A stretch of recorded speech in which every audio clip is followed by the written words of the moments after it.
everything you know is about to change. That was the promise that Chris Chibnall made us last week during Ascension of the Cybermen, and boy did he deliver on that. This is the Timeless Children, and nothing about this show will be the same again. For better or for worse, I think most people will argue for worse, but that's what we are here to discuss. So, this is the Timeless Children, and joining me are my two usual co-hosts. Firstly, he fought the law, and the law won. It's FreezingInferno. I'd like to congratulate Chris Chibnall on running the funniest episode of Doctor Who in ages. What do you mean we're supposed to take this seriously? And to my virtual right, she wants to fire Chris Chibnall out of a cannon with one N. It's Kat. Alright, so before we continue on with this episode, you guys, I have the best idea for a Doctor Who fan fiction. You just gotta hear it. You guys ready for it? Yeah, oh boy. Go on. So, obviously the Doctor's not special enough. What if we, make her the whole thing that made all the Time Lords? Yeah. And we could have this all revealed to her in, these weird flashbacks that don't make any sense at first. But, eventually they will make sense. And, yeah. we need a villain, because everything needs a villain. Frez, I need some classic villains. Oh, let's see. You've got the Crotons, the Quarks, the Cybermen. Cybermen, that will do. But we need more than that. We need someone behind the Cybermen. Who do we have that's almost as smart as the Doctor is? The Ronnie? No, that's too obvious. I know the Master. Let's do the Master. So, the Master manages to capture the Doctor, and he starts telling her all this shit about how she's so special. She came from an alternate dimension. She was the one who had the first regeneration. She's technically not limited by the 13 or 12 or whatever, however many regenerations, because she's super special. And then the Master joins forces with the Cybermen and decides to kill all the Time Lords so he can make them into Cybermen, making these Cyber Lords or something like that. And doesn't this sound so far-fetched, guys? Doesn't this sound like something that would be in Doctor Fucking Who? I love the nervous laugh at the end there. Yeah. So, remember how I said last week that they had to actually deliver on this whole everything you know is about to change? Or it just becomes, annoying teasing. Well, here's what I'd like to do on that score. Technically, nothing changed. The only thing that changed was the Doctor made Time Lords. That's literally the only thing that changed. Well, no, you stop that. Stop that right now. That's we do not applaud this that's shit. That's the Citizen Kane clap. We do not applaud this. I'm not applauding Because it. do you know what this means, Rainiac? I'm giving it the death clap. What this means? I'm giving the death clap from Citizen Kane. I know what this means. It means shit's fucked. Everybody knows shit's fucked. Oh no! This means that what we said in the previous episode, Rainiac and I, we were partially right. Yeah. Oh dear God. We were. I was literally bullshitting that entire time. I was ranting about how maybe the Time Lords were kidnapping people and using that to make more Time Lords. I was bullshitting there, Chibnall. I pulled that out of my fucking ass. So did he. How dare you? How dare you rip our cat? Copyright infringement. How dare you? We were all rooting for you. Oh dear God. How dare you come up with an idea that I came up with several months/weeks later in order to make fun of you? How dare you, sir? You had one job, Chris Chibnall. Oh dear God, this fucking episode. Well, no, technically he had two jobs. That was the first job. The second job was to make an actual entertaining episode that we wouldn't get angry at. And guess what? Well, I'll give him this. he did one of those things right for me in a fucked up way. It was entertaining. Yeah, that's the horrible part. It was actually entertaining. It's just when you actually looked at it, it was bullshit. If you take away the fact that he just took 57 years of established history and threw it in the blender, this was an entertaining episode. For fan fiction. Oh dear God! I was laughing. I was laughing quite hard through a lot of that episode. So was I. I wasn't able to laugh. I was too busy thinking, oh my God, I actually bullshitted my way into figuring this shit out. Yeah. Hashtag Kat was right. We'll talk And about I'm not this. happy about it. You're not happy about being right. That's a first. No, because I literally was bullshitting that. I never once thought in a million years that'd be true. Oh my God!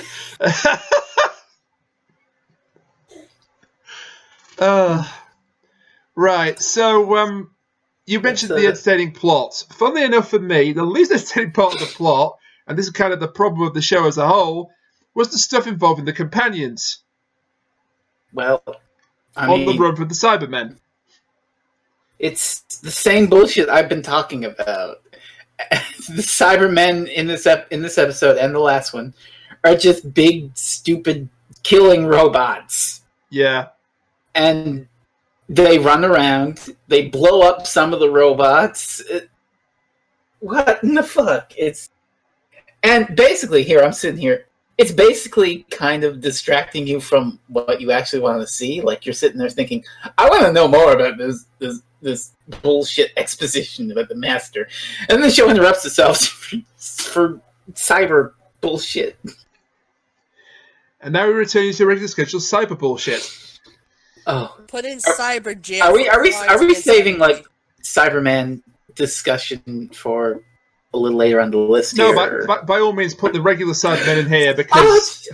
Oh, Jesus. Okay. I don't understand this. I don't know if it's Chibnall being like foolish and doing the worst possible thing with the Cybermen, or if he's actually self-aware enough about it. It's doing the worst possible thing. The lone Cyberman's plan, the titular ascension of the Cybermen, which is explained in this episode, and not the fucking episode title, Ascension of the Cybermen. It's a two-part, I think we can allow that. Okay, well, fine. But the fucking plan is turn the Cybermen into robots. Yeah. Turn the goddamn villains who were part organic, where the entire thing, the entire introduction of their concept is the body horror and the conversion aspect. Yep. And turn them into fucking pure robots. We both thought last week, Kat and I, that what he was doing was turning off the emotional inhibitor and making them more human. Turns out it was the opposite of that. He was removing their organic components. And why was he removing? Because, like normal people, we thought that was a bullshit idea to go the opposite way. So of course he'd be making them more human. Especially since this low Cyberman is half organic. But his plan is to become fully automated. I would almost accuse Chris Chibnall of utterly and completely missing the point of the Cybermen and just having them straight up be interchangeable, stupid death robots who shoot people. Except for the fact that even the Master is like, are you serious? Yeah, the Master, God bless him, riffs on this hard, and I love him for it. Like, it's self-aware enough to go, that's fucking stupid. Yeah. But it's also not self-aware enough to not fucking do it in the first place. Yeah, but that's a fake out. That's not the real thing that happens. That is a Shard's plan. Yeah. It's a stupid plan. I have a better idea. Something that would have actually worked out. Mm-hmm.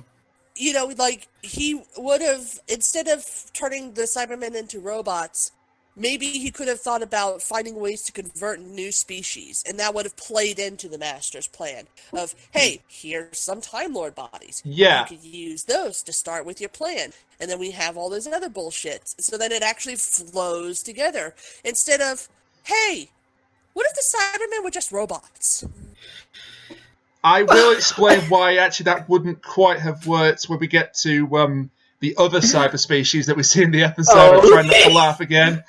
Okay, yeah, but like, this is pretty much at this point, it's like taking a Band-Aid and putting it on a crack on a dam.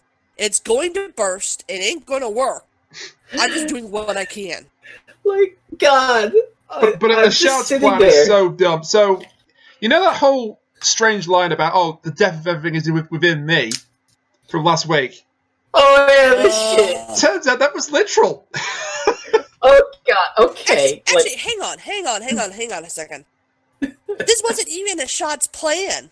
It was the Siberium's plan. Yeah. All that strategic planning and being a machine mind and looking like fucking Mercury, and he can't figure out that, maybe turning the Cybermen into robots is a stupid idea. Oh, dear God. Like, this is the point of the episode, really the first point of the episode where I just started losing my goddamn mind. Like, this is my main, like, takeaway from the episode. It is not completely this. It is not completely this, but at parts, definitely a couple of parts with the big reveals that we're supposed to take seriously, it felt so bad it's good. Like, you just sit there and you laugh at the audacity, the brazenness of this retconning bullshit. Like, am I supposed to take this seriously? This is the stupidest, dumbest shit. No, you see, because something like The Room is so bad it's good because you could see they actually did try. And they're not a major company that has, like, a whole bunch of people behind.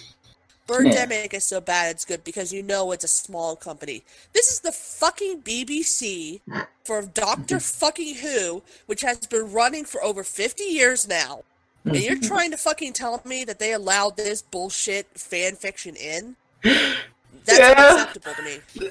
I like, this is where it starts to fall apart. It is not completely, like, a joy to watch, to laugh at, because there are parts of it that are just bad. Yeah. And inconsistent. I'm not even talking about, like, the retcons. Yeah. No, I'm not even talking about, like, the lore shit. We haven't even touched on the lore shit yet, my God. Oh, we'll get to that. I almost don't want to because I have a headache. Literally. I'm not even saying like this episode was a headache. No, I mean, I've actually got a headache from something. And I don't want to make it worse by bursting a blood vessel talking about the law, but we are going to have to talk about that because it's such a big part of the episode. Oh, no. I've already burst several blood vessels. And while we're on the subject, just real quick, Ashad, lone Cyberman, this big threat who's been built up, his literal grand plan is just turn the Cybermen into fucking robots. And his whole thing with the death particle. Then he gets shrunk and he's basically just a fucking bomb. He's just a little tiny bomb. Yeah. They did shit all with him. I do like the fact that they built him up and then he's actually a red herring for the real villain. He was in 2 separate episodes where they built him up so far, and then what happens? All of a sudden he's like Tom Thumb now. I don't mind that for one reason. Mm-hmm. Because we know the Master betrays people. I mind it because it like completely wastes what could have been a great character. So it's not actually the Master working with the Cybermen, it's the Master manipulating the Cybermen to his own ends. He wants the Cyberium. He wants the cyber tech. It also makes you wonder, like, what the point of building them up all this time was if you were going to, like, this is another thing I'll get at. Parts of this feel like they're doing the Moffat-era season arc substitution thing, where it's like, we're building this up, we're building this up, we're building this up. Actually, it didn't fucking matter. Yeah. But, like, it's done so much worse. Yeah. I like the Moffat era. I'm the Moffat era defender on the show. I know y'all have your... I love the Moffat era. Okay, but, like, I know y'all have your critique on, say, the Impossible Girl or the Hybrid arc, where the point of it was, it didn't matter, you idiots. But, like, this is so much worse. Yeah. Like, I can understand the general idea behind it, but as we'll get to, it's kind of tonally inconsistent. We'll just touch on the companions and the human survivors again briefly, because they were in this episode, believe it or not. Graham gets a nice scene with Yaz. That's actually quite funny, like legitimately funny. Where he sort of gives this really nice compliment speech and says, I thought the Doctor was the greatest woman I ever met, but I think it's actually you. And then Yaz just goes, you're not such a bad human being yourself. I was afraid during the scene. That felt like a death fight. Like, I felt that what Chibnall was going to do. I was convinced. Yeah, you felt it too. The big target that was put on Yaz, especially when she wins the first one to get him. I was convinced that instead of who actually turned up to sacrifice themselves to kill the Master at the end. Yes, Yaz. That was going to be Yaz. It was Yaz. You thought that's what we thought. I wasn't thinking that. What I was thinking was going to happen when this popped up, I was thinking it was going to be Face the Raven, but played straight in a way. Like, they get in the cyber suits, but their clever idea backfires and half converts them or some shit. I thought one of the party was going to be converted. Yeah, that's what I was feeling too. And by one of the party, I mean Yed Lamy, because he was useless. I mean, I had I'm glad it didn't. Well, where one of them will get converted or caught. I also had the idea that when Yaz said you're a pretty good human, I kind of thought, well, what if she's not human? Wink, wink, no. Oh, God. Nah, they didn't. Nah. Are you honest to tell me my bullshit idea of the companion of the Ronnie all this time is actually going to come to fruition in Series 13? Oh, dear God, no. I mean, if Yaz was the Ronnie, and we basically gave her a TARDIS at the end of this, like, something would happen. Oh, no, I have a different theory. But yeah, I'm glad he didn't kill any of the companions in that bullshit way like that. Like, oh, you had a clever idea traveling with the Doctor. Oh, you put yourself in danger. Oh, you died. Oh, well, guess you better not rise up to those lofty ideals. I'm glad he didn't kill them off. I'm honestly not sure, given how this episode ends. I want to see them back. Oh, they'll be back. I'm pretty sure. Well, we know they'll be back, unfortunately. Like, I had a very different idea. But honestly, although it's a bad ending, of the Doctor. Sorry? What if Yaz is another version of the Doctor? Oh, see, there is entirely a possibility now that anyone we meet could be the Doctor. I know, and I hate it. No, they're not. No, we can't do that shit. No. But it is true. It already happened once with Ruth. It could happen again. It also happened it might have happened in the Moffat era at the end of Day of the Doctor. What if the Curator is one of these other versions of the Doctor? No, that doesn't work because of the revisiting a few faces line. Oh, right, yeah. And he's in Big Finish as well now. Oh, God's sakes. Of all the characters that could have brought back the Curator. Hey, explaining shit that didn't need to be explained? Wonder if there's a theme there. Hey. No, Tom Baker needs the money.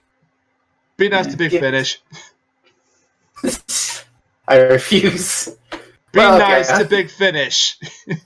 You can disparage Christian all you want, but in this podcast, be nice to Big Finish. Well, Big Finish is the lesser of two evils here. We'll say that much, okay? I let that slide. Yeah, all right. Oh, God. So the companions do get they do get to survive. They don't get to do a whole lot. The ones hidden in the cyber suits do get to kill a few Cybermen. Ryan blows up a few Cybermen and treats it like a basketball game. What the hell? Wow, it's a big explosion, murder, death robot story. Some of the people in the Discord we're part of, by the way, were very upset with that. It was like, the black stereotypes again. But here's the thing. He's known to be a fan of basketball. He plays basketball despite having his dyspraxia condition in several of the episodes. Well, yeah, but this is still stupid. It's just him relating a real-life experience to the extraordinary thing he has to do. Mm-hmm. Rainiac, they literally made it a ball shape. There was no reason to do that. It's a bomb! To tie it into basketball. It's a bomb! Some days you just can't get rid of a bomb. Oh, god damn it. Look, listen, less stupid than this episode. Less stupid than this episode. Does anybody know a program to alter GIFs so then I could put Ryan's face on back? I don't. Okay. I wish I did because that sounds hilarious. Amazing. Okay, I'll so figure it out. that's really all the companions do. Although, credit to Mandip Gill on on Twitter, who put up a caption of her in the Cyberman suit with the helmet off, with the caption "Cyberman dip." Oh my god. And then, speaking of that, yeah. They're going through the boundary where there's like 1 million Cybermen soldiers waking up, and they don't keep at the very least the guns. What happened? What the hell happened to? The Cybermen can't pass through the boundary. Yeah, Whoops. what the hell? Here's another question for y'all. So the human race was down to like a handful of people because of all this shit, and the ones who don't die end up back on 21st century Earth. So, Yeah, no, the doctor just made the human race extinct. Oops. Well, Genocide run technically, complete. The human race is no more. Through the boundary, and we don't know what happened to them. So Yeah, but then like the stakes of these are the last humans ever, and they need. There is the possibility of other survivors on other settlements. yeah. But as far as I'm concerned, genocide run complete. The human race is no more. Thank you, Chris Chibnall. Oh, Jesus. You're going to have a bad time, and we did. But oh, my head's in a ton of pain. oh god. A skeleton. Oh. Oh god. Yeah, I deserve that. You're just like, Can oh we god. do this sans Rainiac?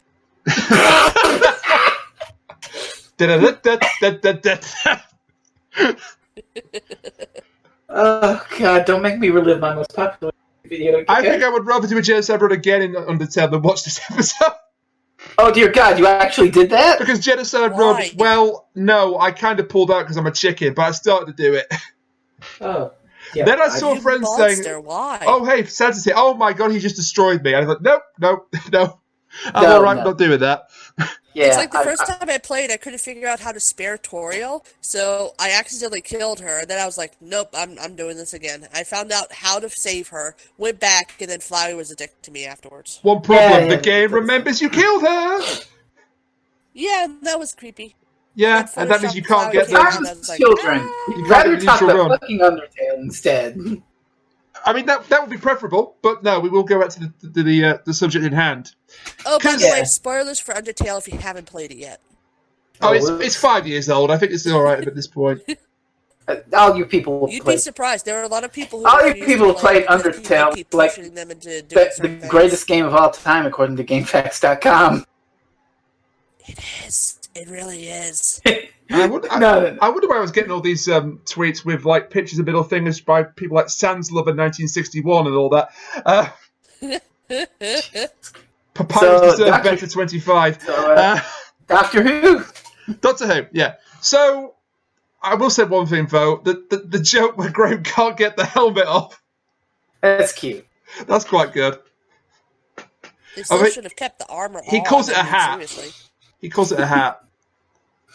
Well, all the Cybermen at that point have been dealt with in that part of the settlement.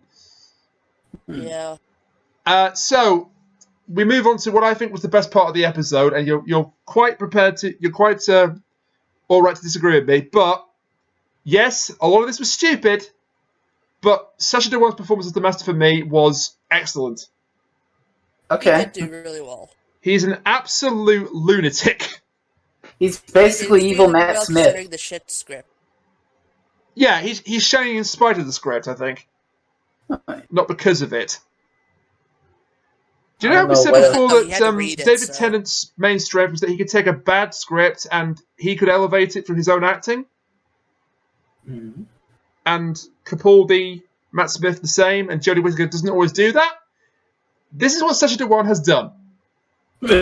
He's taken something that on paper looks ridiculous, and he's embraced it. I really love the moment where he kills Shad, and he's like, I should have said I was going to... Cut you down the sides. I'll do that next time. Not that there is a next time. Of course. But yes, this master is so delightfully mad and so delightfully evil. He has murdered just about all of his race, and he loves himself for it. I mean, again, this is echoing what I said way back in Spyfall. Don't like that Missy erasure, but at least the episode with its fucked up lore does give kind of a reason for the Master to revert back to that intense hatred. She's not erased. She's not remotely erased. I already explained that in Spyfall. Well, Missy still happened. Missy still happened. That redemption still happened. The Doctor's just not aware of it. And we don't know where in the timeline it fits. I don't know if it's as open-ended as that. Also, the scream... I mean, we kind of have to assume that the Master is very, very dead now. No, actually, we don't. The opposite is true. The opposite is true. He's definitely alive. Master. He's definitely alive.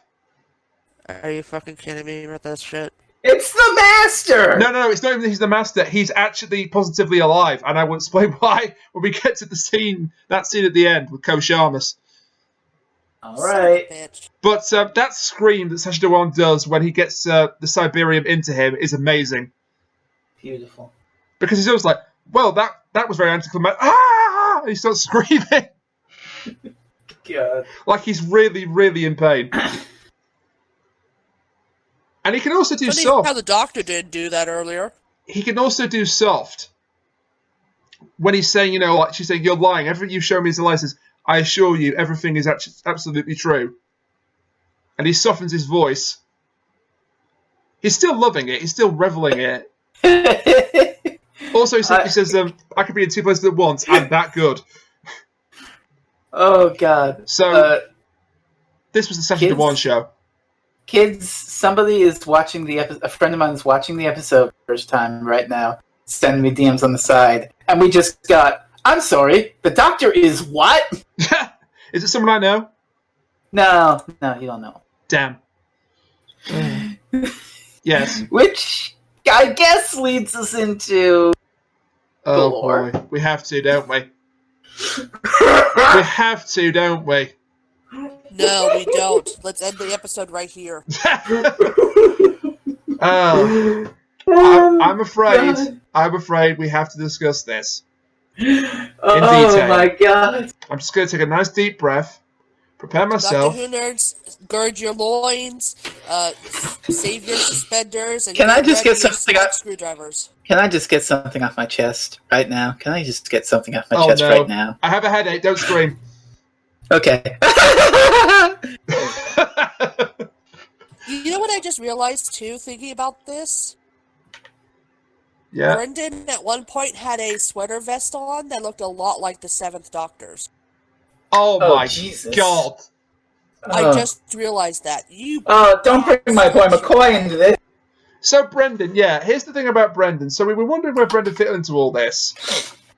And it's even more dumb than we had first thought.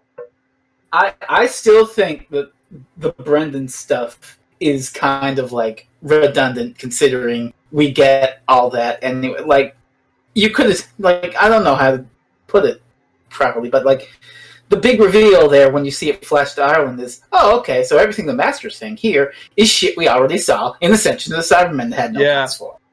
But here's the thing. I didn't mention this last week, but if you had cut up the Brendan scenes and you had put them throughout some of the episodes, a bit like with Missy in Series 8, building up to the big reveal of Missy is actually the Master in female form, and you put, say, the baby in Ireland is the first scene, and that is in, let's say, episode 1 or 2. Okay. End of Spyfall, and then you put the next scene in episode 3 or 4, then 5 or 6, and then you build up to the Timeless Child. So kind of like how we kept getting those hazy flashes of what now we know is like the Timeless Child in front of their portal boundary gateway thing, only with like more of those. Actual dialogue, yeah. That would be better than just dumping it all in the center of the Cybermen. Maybe. But we did find out what Brendan was about, and again, Kat and I were kind of right. Remind me, who do you think Brendan was? You thought it was the lone Cyber, didn't you? Yeah. Okay, so that wasn't right. I was very wrong about that, and I'll happily say I was You were wrong about that. You were wrong about that, but given that this episode was such a headache, and given that I'm feeling nice, you do not have to invite yourself into that server anytime soon. I was partially right, because I said that he might be the Timeless Child, and I sensed the hand of the Time Lords in this. But that was also not entirely right, because actually the Brendan stuff wasn't really happening. It was an illusion. It was a filter. Basically to try and hide the Doctor's memories. So what was actually happening is when Brendan's found in Island in the basket, that's actually the, what's her name? Tecteun? Yeah, that's actually Tecteun finding the child underneath the archway, which the Doctor has been seeing throughout the series. Now she knows, of course, the child is her. Oh, by the way, the child is her. The Timeless Child is the Doctor. Did we mention that? No, we didn't. Oh yeah, the Doctor's like the secret, special, most important being in Time Lord history. Do you want to know the worst thing about this? Who gave them regeneration? You know, no big deal. Just do you want to know the worst thing about the fact that the Doctor is the Timeless Child? Everything? Well, yes, but the number one specific worst thing. What's that? We were right. We should have seen this coming. Oh, it was all laid out at the end of the Ghost Monument. It could only have been the Doctor who was the Timeless Child. Really? Because the remnant rag trade things that are talking in Ian Gelder's voice, they say that we see deeper back into you. They were specifically talking about the Doctor. They can see into the Doctor's mind, into the Doctor's history. Yeah, but we were told later that every Time Lord has the Timeless Child in the back of their mind, which, I mean, technically that is true because they all have a little bit of the Doctor inside them, but also we didn't think of it literally like that because there was no other clues. There was no other hints. Oh yeah, did we mention that every time there was a bit of the Doctor inside of them? Yeah. Did we mention this? The source. The Doctor's the source of regeneration. Everyone from Rassilon to Omega to the Rani, every Time Lord that's not Tecteun, actually no, even Tecteun, has a piece of the Doctor inside of them. Oh my God! The Doctor is not a native Gallifreyan. No, she's who knows because she came through a portal of some sort. The Doctor is an unknown race of an alien from another dimension that came through the dimension as a child somehow, survived somehow, and was rescued by Tecteun. No, wait, hang on 1 second. The Doctor canonically has 2 hearts, correct? Yes. All Time Lords canonically have 2 hearts, correct? Yes. How the fuck did she manage to find a race that not only has 2 hearts, but can accept the regeneration? Because Chris Chibnall did not think about it. Chris Chibnall didn't think about a lot of things. Like, either somehow the regeneration put 2 hearts in them, which is possible, but also kind of weird because I don't know why it would change their biology like that. But also, what? I'm so mad right now. Oh my! This is just a mess. Like, listen, a lot of people have critiqued this, and they're not wrong.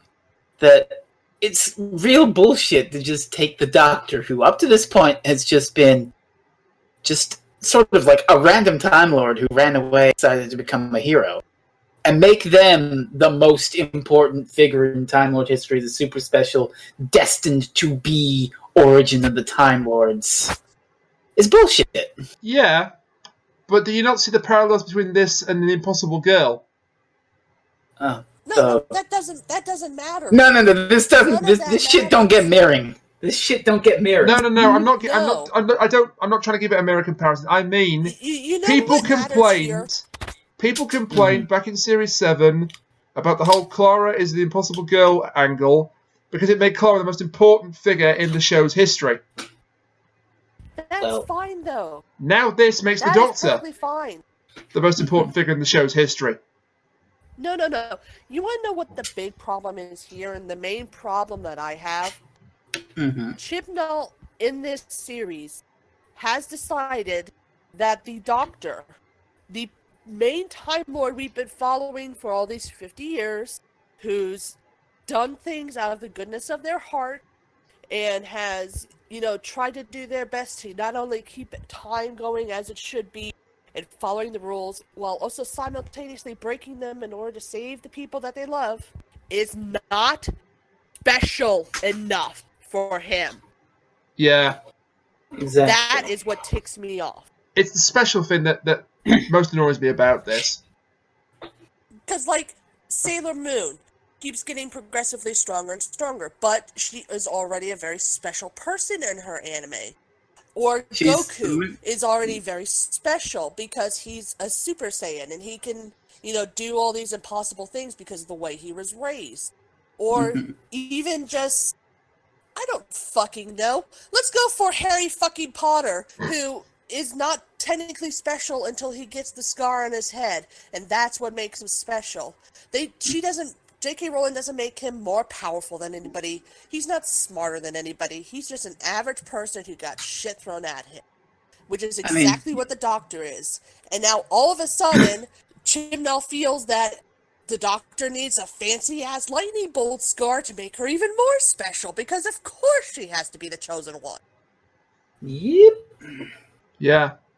I mean, going back to the Sailor Moon thing, because it's my lane. The entire point of half of Sailor Moon is that it's just this ordinary, dumb klutz of a girl who rises up and becomes, the impossible great hero holding up these lofty ideals.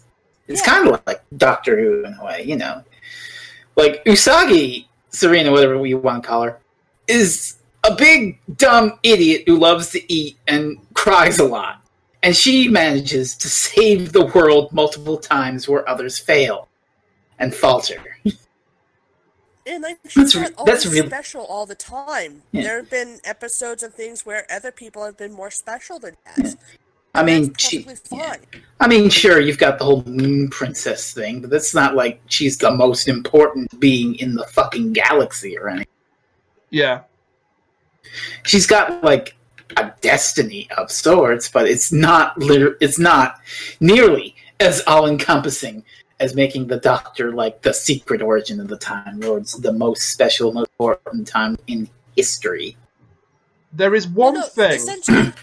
Sorry, go on. Essentially, this is like if they took Sailor Moon and made her every single important person in the entire Sailor Moon universe. Yeah! She's a important person. And it's theorized that at the end, she may even be the one to become Sailor Cosmos, who's supposed to be one of the strongest beings in the universe. But even then, that's still thousands and thousands of years down the line. Well, I'm not worried about that shit. Now, here's another problem with this whole thing. It's kind of tonally inconsistent in places.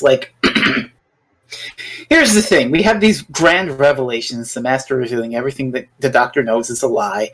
You've had all these incarnations, and you worked for the Division, and they wiped your mind, which, really, the Division, all of this is basically just Season 6B and the Cartmel Master Plan just mashed together. Like a little kid playing with action figures. That's the vibe I got from this episode, which made me able to laugh at it. Yeah. It's just a little kid playing with his imagination. Woo! I just love the fact that it was hinted that this was something that he'd wanted to do since he was a child. Yeah, that's what he wants to do then is make the brains of Morbius canon.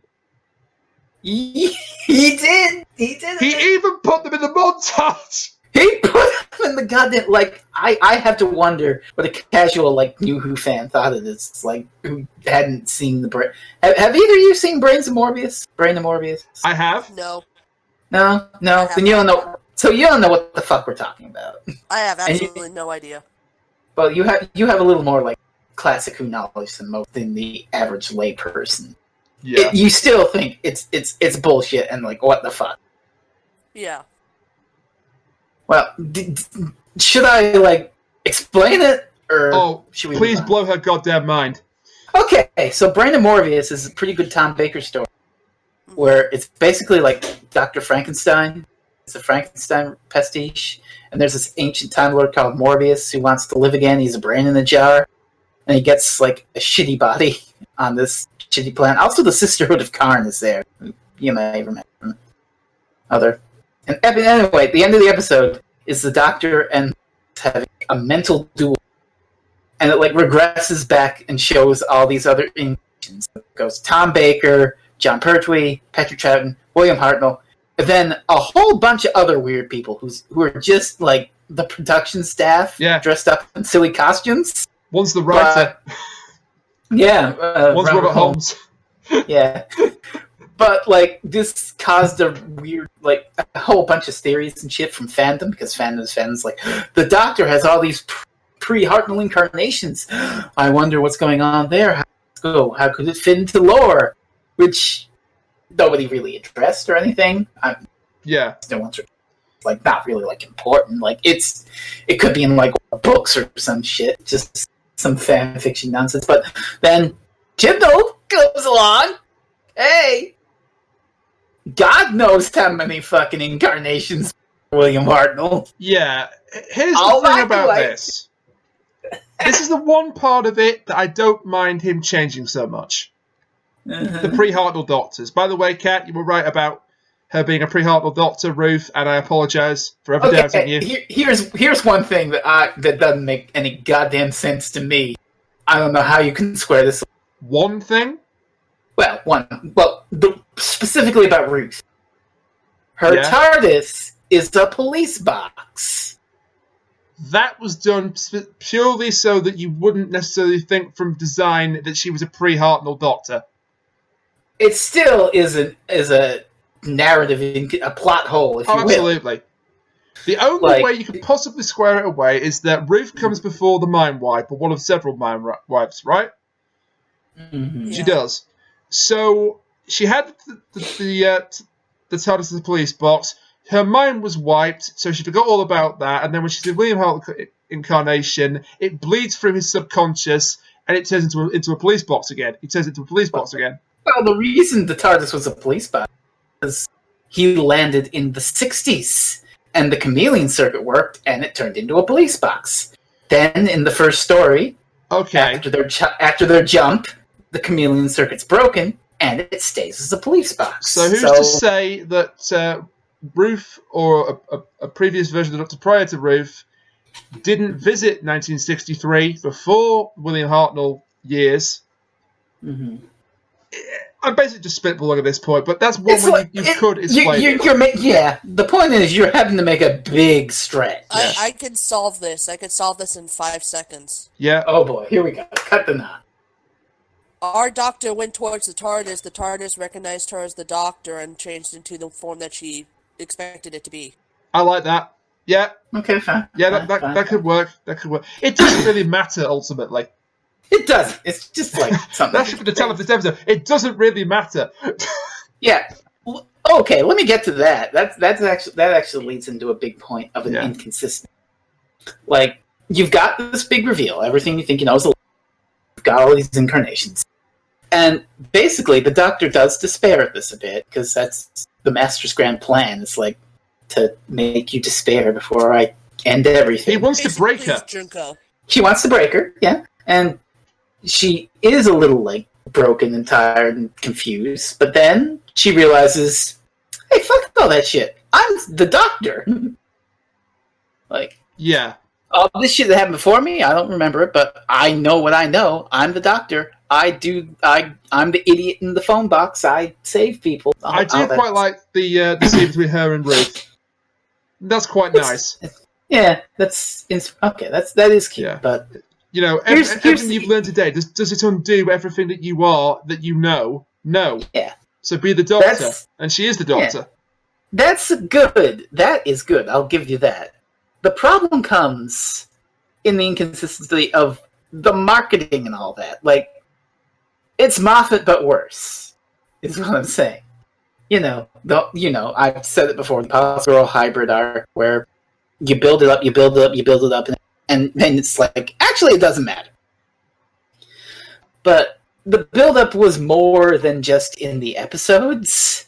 It was all in the marketing, too. Like, everything you know is a lie. Everything's going to change forever. And everything changed, and then the Doctor's just like, so what? I'm the Doctor. I reject this reality as substituted for my own. Like, I get what it's going for, but it doesn't really work. Yeah. That's why I said earlier, nothing changed. She's still the Doctor. Exactly. It is a bit of a cop-out. Her as he thought it would, so... They will come back to this at some time, maybe. That's what they mean by it changes forever. By the way, Tom Clancy's The Division, say hello to your Series 13 arc. Jesus Christ. That'll be what they... And who is the Doctor before she was found by Tecteun? That could also be part of the arc. Yeah, there are like threads for somebody to explore. And if nothing else, the title of the show makes sense again, Doctor Who. We don't know. Can I just say, one thing I was really afraid of was that they'd give the Doctor her... I was really afraid they'd do that. Also, the fact that they played the goddamn theme when she's overloading the Matrix, I love that. Oh, that's cute. Cool. That's cute. That was neat. Okay, so the Doctor then at this point, has overloaded the Matrix. She's free. She has to try and stop the Master somehow.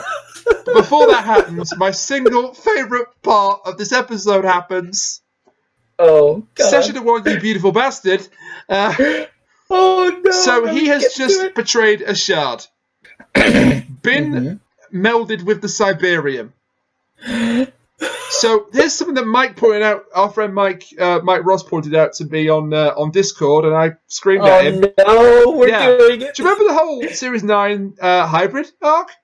I've only mentioned it like 3 times on the show so far. Yeah. You know how ultimately there was no solution to that? It didn't really matter.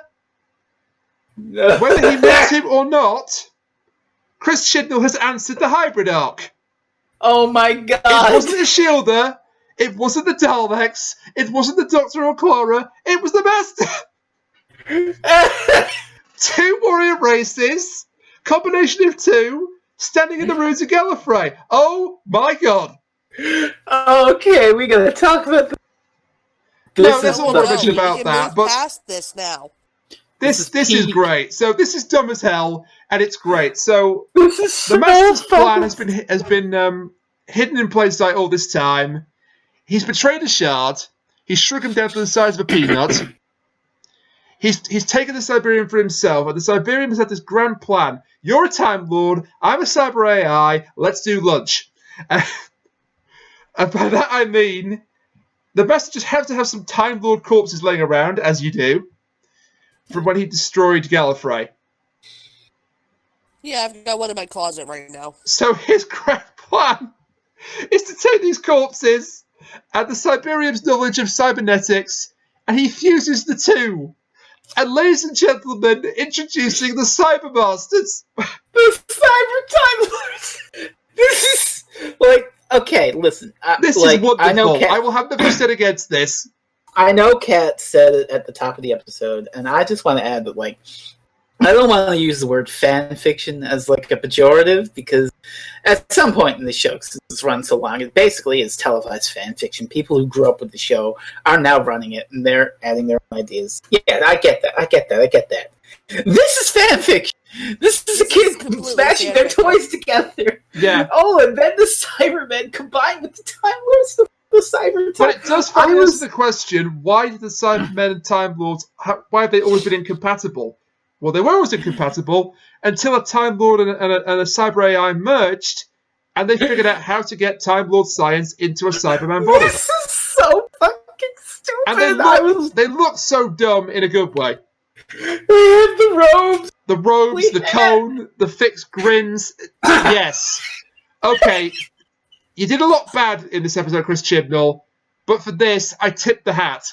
Yeah, even I have to applaud the designs of the. This was wonderful. Really fucking and this even has throwbacks to one of my favourite stories, The End of Time, because in that story, the Master wants to create a Master Race, which he did by cloning himself over humanity. They even quote Timothy Dalton at the end. Yeah, for Gallifrey, for victory, for the end of the universe itself, they paraphrase Rassilon. Yeah. Which I love them for as well.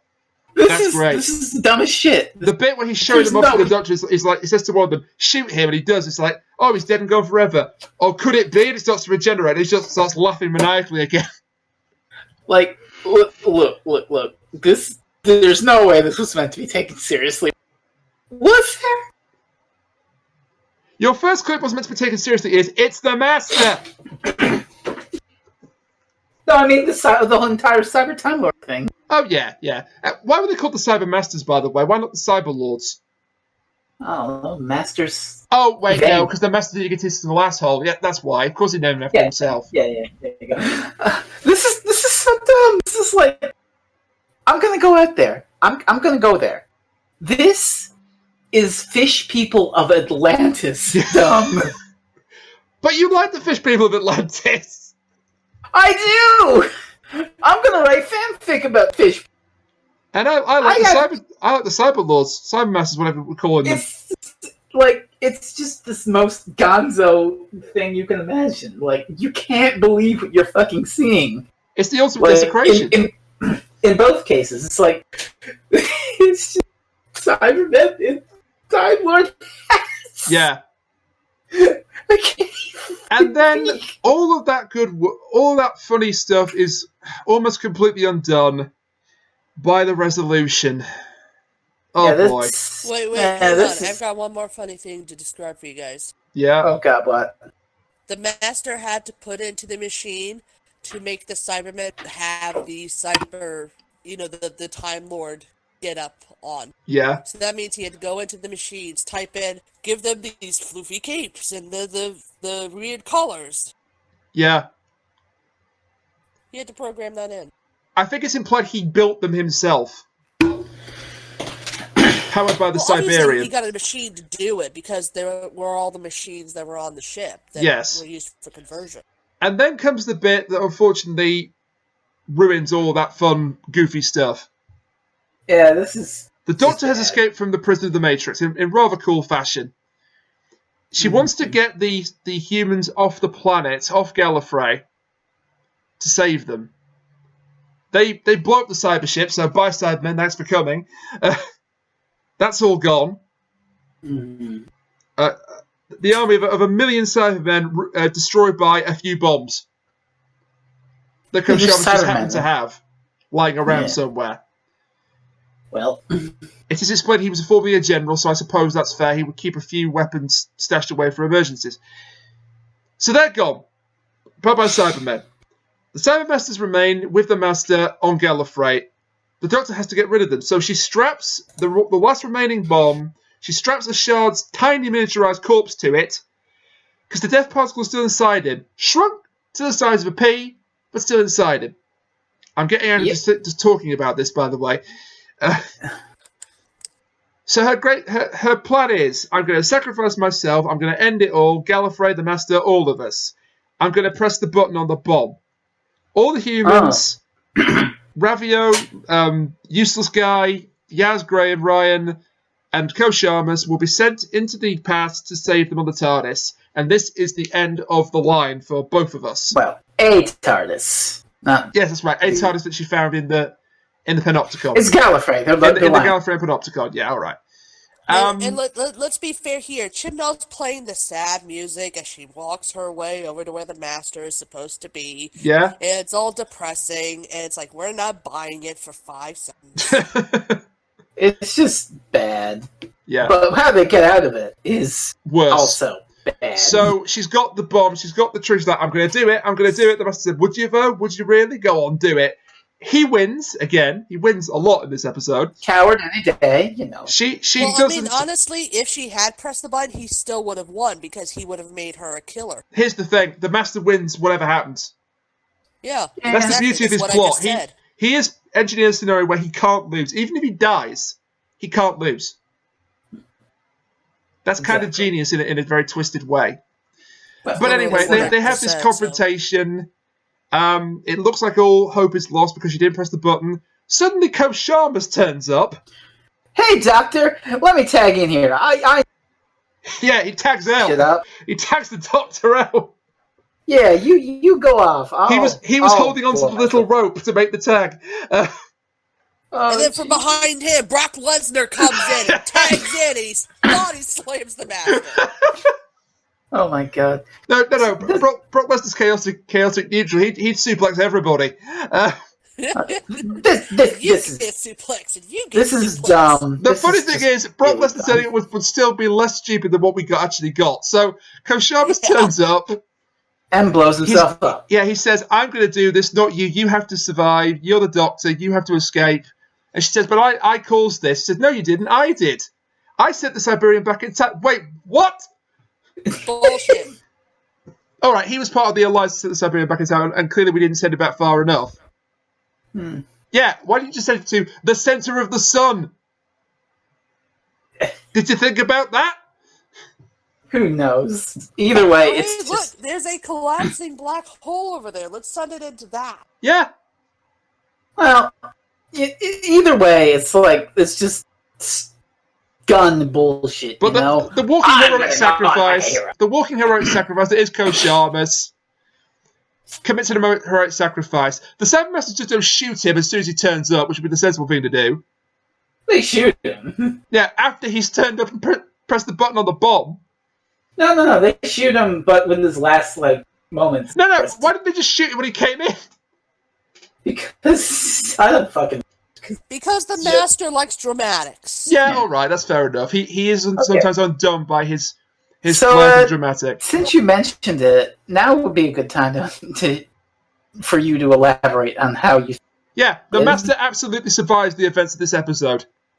Well, and not just because I escaped. No, not just because I escaped. So, you have actually... What's it, like a teleporter beam or something? No. So Koshamas is shot dead. Mm-hmm. But because this grenade is a literal dead man's switch, and yes, that's a real thing, look it up, his dead thumb just about presses the button. They do this in Battlestar Galactica as well, by the way. Okay. One of the... two of the pilots are killed, categorically killed in the final battle against the Cylons. Bringing that shit up again, huh? Yeah, but they're... Well, it's apt.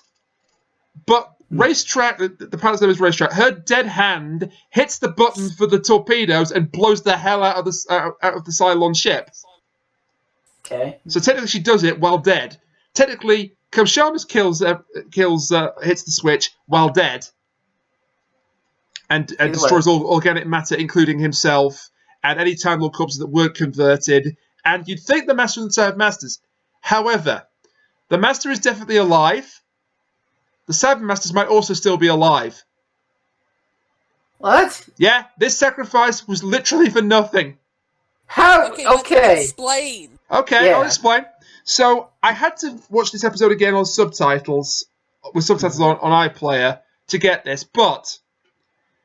Just as the thumb hits the button for the bomb, you hear the Master shout something. I wasn't sure if he was shouting, if he was just saying, oh my god, we're all going to die or whatever. No. Put the subtitles on iPlayer. He says, and I paraphrase, all of you through here now, quickly. Oh, Jesus. They got into a TARDIS and escaped. Oh, come on. Koshamas' death was for nothing.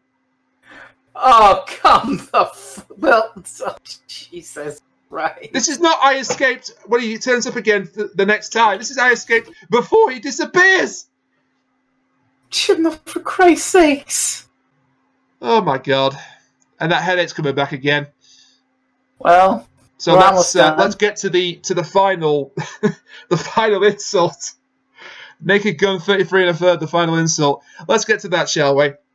So, hang on. Doctor... I have something else to add to this. Yes? So, apparently there are at least two separate TARDISes that are just lying around that. One of them the Doctor managed... Well, technically both of them the Doctor just managed to find, right? It's Gallifrey, it's Kremlin TARDISes. I can accept that. No. But here's my thing. Why wouldn't the Master do something about those TARDISes to make sure there wasn't any escapees, and only keep one for himself? Because he doesn't think like that. He's overconfident. That's bullshit. He's a mad genius, but he's overconfident. That's bullshit, but I believe it. But here's my thing. How many times has he fought the Doctor? Countless.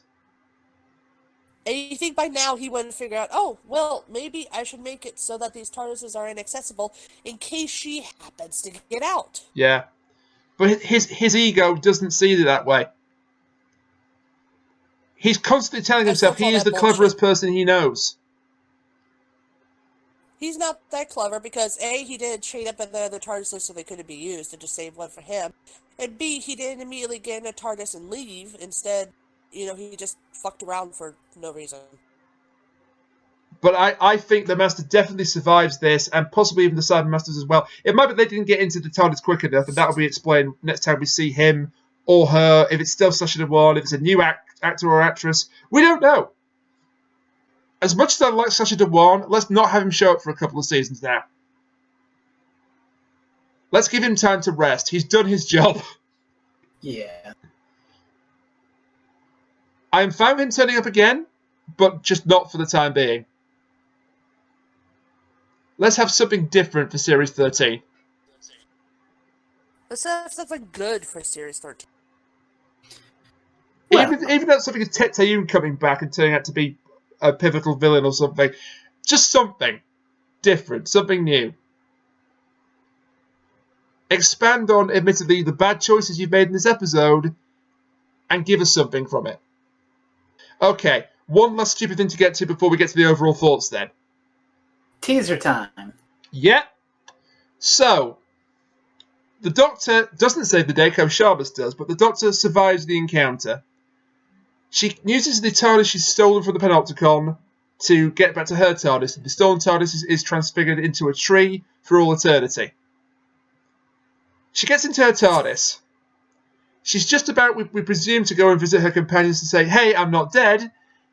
And then she doesn't get the chance to, because the Jadoon turn up in the TARDIS somehow. I think it was previously established that things couldn't get into the TARDIS unless the Doctor let them. No. Zelen can do it, and now the Jadoon can do it. Fucking Kerblammy Man can do it. Who cares? Canon is dead at this point. Canon has been destroyed! Canon has a whacking great hole in the centre of it. They show up in the TARDIS, and the Doctor is arrested for war crimes. I'm sorry, I had to, but... Yeah, the Doctor is imprisoned in an asteroid jail for a whole life sentence. For reasons unknown at this point. Presumably the stuff that happened with Gat. Because I think it's the same Jadoon kept with her horn grown back, or it's a look-alike anyway. Yeah. And we end the episode on, what? What? What?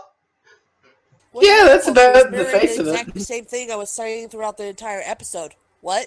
She actually says what, doesn't she? Yes. Oh, so he just rips off Russell T Davies. The brass neck on this man. He's been ripping off Russell T Davies all series. Yeah. Yeah, we've already established this. Chibnall does not have an original bone in his body. So, before my head explodes due to all this stupidity, can we please get to the overall thoughts? Yes, please. Yeah. Who would like to go first? All right. It was hilarious. Unfortunately, it wasn't meant to be hilarious.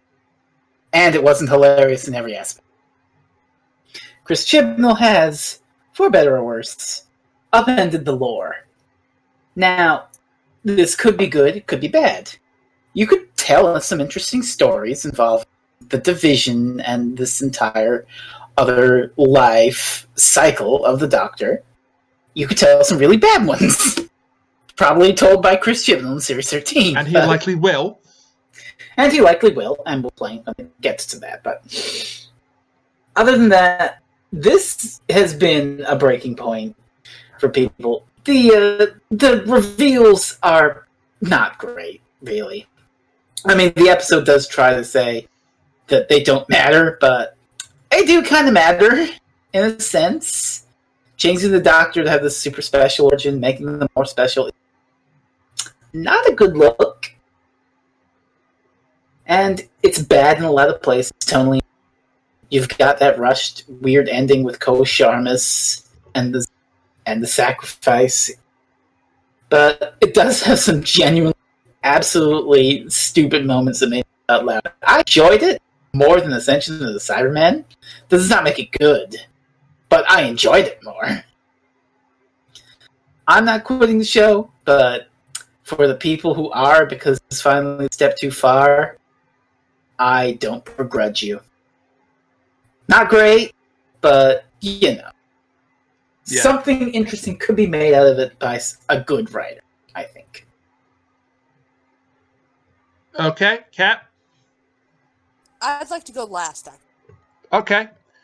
Throw me right in the deep end. All right, well, much like Jerry says, I don't think this was the worst episode ever. Some of the lore decisions are stupid. Some of them I'm all right with, like the incarnations before Hartnell, because, you know, that was already alluded to in The Brain of Morbius and other material. So that's not really a huge departure. We're just going back to that thing, and the whole thing of the Doctor is the other, being one of the founders of Gallifrey. That's essentially what Chris Chibnall's done here, and just tool it around a bit. Remove Rassilon and Omega. That's very deep lore that a lot of people will not understand, okay?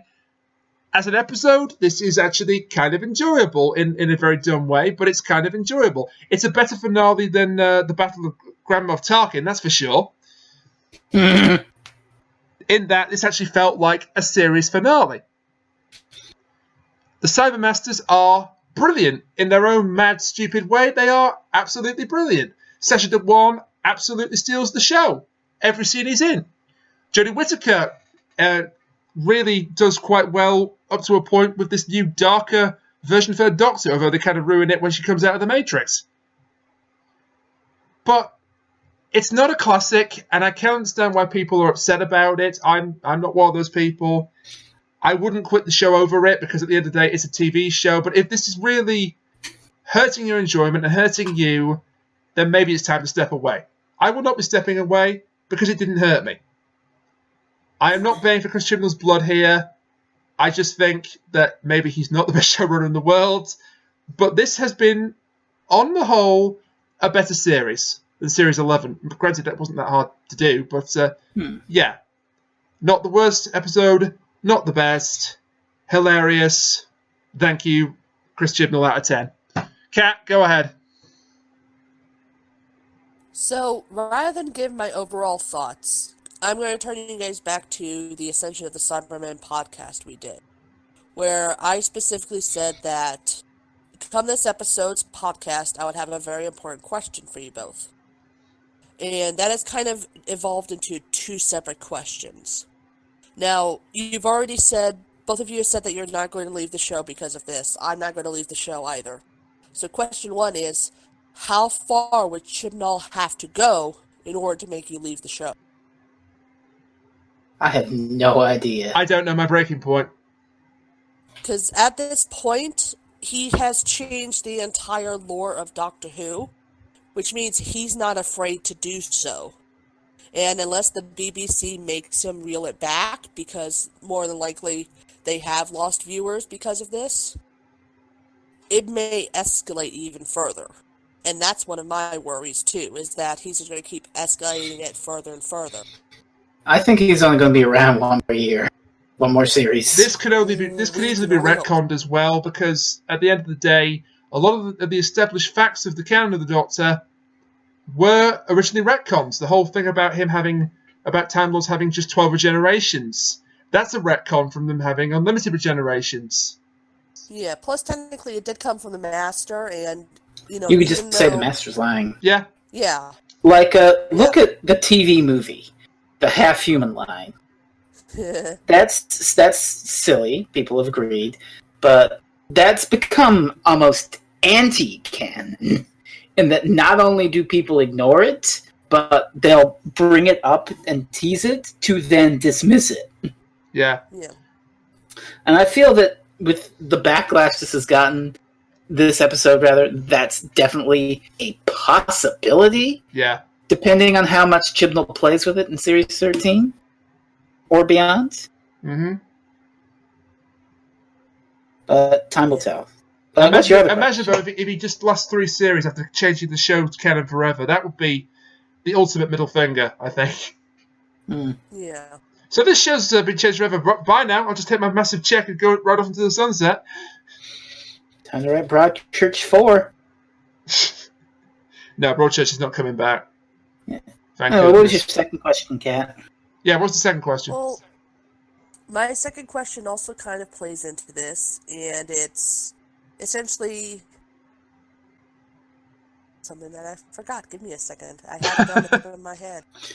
Oh, mood. My second question is then, do you think this will alter future perceptions of the show? Because obviously, we're going to have these people who maybe they just came in for the 13th Doctor. Because that was the whole point of the 13th Doctor, was to make it sort of a quote-unquote reboot of the show. In order for people to, sort of jump in at this point. The past wasn't really a huge thing, so maybe there were more people who came in during this, especially with her becoming, a woman. So how do you think this is going to affect not just the world inside, but also the TV show itself? I think ultimately it will not actually make a huge difference. I think that at the end of the day, who the Doctor is doesn't have a huge bearing on the individual week-to-week storylines. Apart from when they dip into the canon, like in this, like in Heaven Sent, Hell Bent, things like that. Big stories and big finales. Other than that, it's just a show about a time traveler having adventures. Yeah, but here's my thinking about what's going to happen. Undoubtedly, they've gotten a lot of bad publicity from this. They've gotten a lot of backlash, correct? I don't know about that. Believe it or not, it's 50-50. Some people absolutely love this because it took a hammer to establish canon, and some people hated it. Well, either way, that's 50% of your fan base is still pretty big, especially if there are actually people leaving it. So my thinking is that either A, they're going to continue to let Chibnall do his thing in order to appease the 50% who are with it, or to try to get back the 50% who didn't like it, they're going to reel him back in. I think they're going to let Chibnall run his course first. I mean, Balstret basically said that the show was dead because of this. Coincidentally, I now really love this episode. Oh, that fucker. Yep, that guy. It's that guy. So, yeah. See, I'm one of those people who this almost made me want to stop watching the show. And I'm sorry about that. Just because of how awful it was. But in the end, I thought about it and it's like, okay, this is a couple of bad episodes. He had his chance to exercise his creative freedom. He got to put his fan fiction out for the public to see in his favorite TV show. Yeah. Now that he's got it out of his system, we can move on. Hints of it might come up again. So I'm willing to give him another chance. Yeah. I am. But I'm one of those people where if he continues to mess up like this, I don't know how long I'll be able to watch this show. You're basically saying he's on thin ice with you. Yeah, he's on really thin ice. Yeah, strike free and he's done. He's on strike 2. Yeah, strike free and you're done. Okay. Well, we won't know for a while whether or not his next episode is the straw that breaks the camel's back for Kat, because next time is not until either New Year or Christmas 2020. They haven't scheduled it yet, so it's not a cop-out. They just don't know when it's going to be on. And that episode, we only have a title for it, Revolution of the Daleks. Are you kidding me? Because having just destroyed the Cybermen, he's now going to potentially destroy the Daleks. Are you fucking kidding me? We already did this bullshit back in Resolution with Daleks. No. Yeah. No, Chibnall. No. You already did this. You can't, take stuff from yourself now. No. No. What is it with Dalek episodes being our word of the Daleks? It's the thing they did in the classic show. Yeah. And No.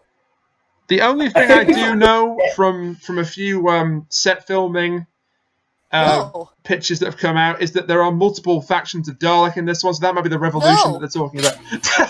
No. Just no. No. No, sir. We've done this already. You had your chance, sir. You have failed. As long as the recon scout doesn't turn up again, because that was absolutely awful, I will give it a chance. I will give it a chance to be a proper Dalek story. And who knows? Absence will probably make the heart grow fonder. Oh, it absolutely and we'll will. Forget this shit. Like, we might even look back at this and like it more. We might. We might. I kind of doubt it. But I think it's unlikely, but we might. So let's wrap it up for Series 12. Let's wrap it up for Series 12. Yeah. So thank you to Kat and Jerry for suffering terribly over the past 10 weeks. I laughed. I was having fun. Over the past 10 weeks. I'm talking about the whole series. Oh, the series was much better. Large, it's been pretty good. It's been better than Series 11.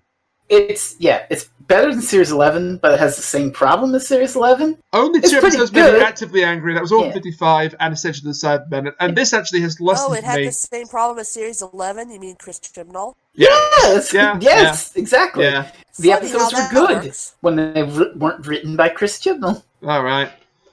Well, we still have Chris Chibnall for the time being, and we will for the next series. After that, who knows? So, thank you to my two co-hosts for suffering with me. It's been a lot of fun. We've had some good times and some bad times, but mostly a lot of good times. And some truly funny times as well. Thank you to you, the audience, for sticking with us inexplicably over the past 10 weeks. We hope you've enjoyed what we had to offer. And we will be back in a few months' time for a retrospective of Series 13. Series 12. This is not a time machine, damn it. A retrospective of Series 12. The time as children has fried my brain. Don't pay me any attention. Series 12 retrospective coming sometime in the next few months. That'll be a lot of fun, I think. And then New Year or Christmas, whenever it comes, we will be reviewing Revolution of the Daleks. I can't just be saying no a lot. No.